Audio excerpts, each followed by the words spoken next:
3, and this is part 2 of a series of 3. In part 1 we showed you the problem we faced and how we made a camera bracket to suspend cameras from a fluorescent valance. In part 2 we will show you how we put pieces together and how we actually suspend it from the ceiling. If you stick around to see part 3, we'll show you how we made a cable to remotely control the cameras from a corner of the room. Hope you enjoy part 2.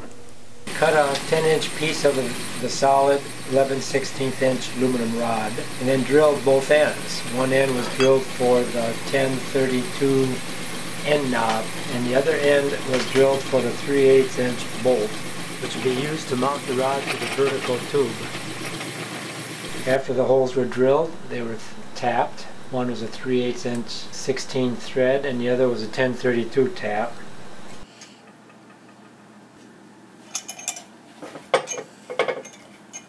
Put the end knob in and put the mounting bolt in. You can see the rod being inserted into the mounting piece. And if you wish, you can put an end cap into the square tube. For the insert piece, we cut off 1.5 inches from 7/8" square bar stock and drilled it with an 11/16" bit, the same as the rod size. Note how the parts will fit together. The sliding insert piece will fit into the 1-inch square steel tubing we're using for the vertical hanging pole. To make sure all holes line up, we drill through the tubing directly into the insert piece. We did this on both sides. This is the knob we're going to use, and you see the tap and the drill for the tap to match the threads on the knob.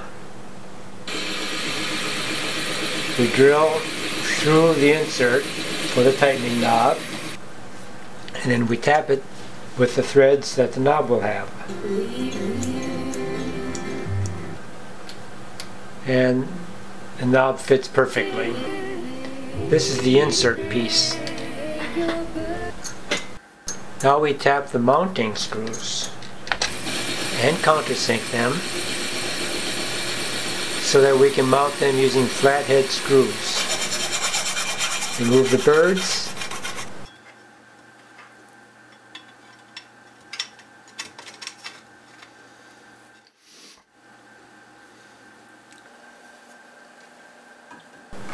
And now you see how it all fits together. We made other pieces similar to the sliding insert piece.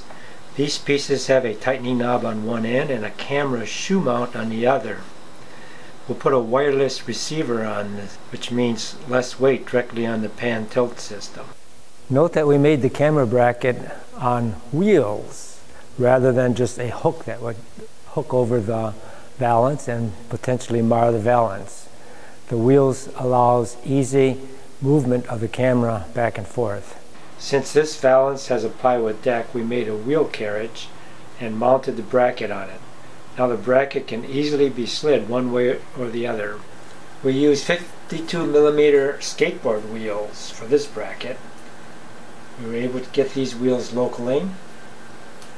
Notice the black guide wheels on the top, which is preventing bracket tilt, which would scrape onto the apron. This is a mock-up of the actual valance in use. Notice with the wheel carriage we can slide the bracket easily one way or the other. Here you see the completed bracket assembly being suspended from a wheel carriage. This wheel carriage uses skateboard wheels cut in half to make them thinner.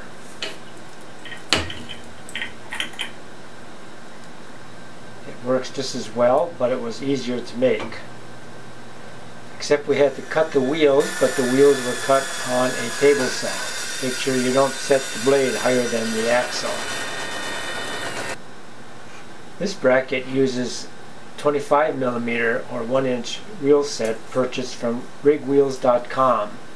The advantage of these wheels is that the assembly is all together. You merely have to mount it through a hole. But the wheels are smaller.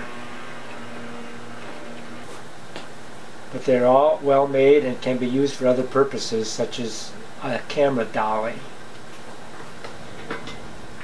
The bottom plate is drilled for the side beam bolt and the pan tilt mounting screw.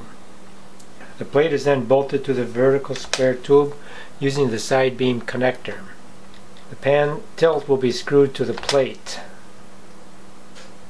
We show a Manfrotto Rapid Connect 501 PL on the pan tilt unit. We were able to hang the bracket from the wheel carriage by using short pieces of 1-inch square tube. The bracket sits higher than the apron and forward of it. Now we can see the hanging bracket and how it will be configured in an actual event. Cables will be run on the valances out of sight.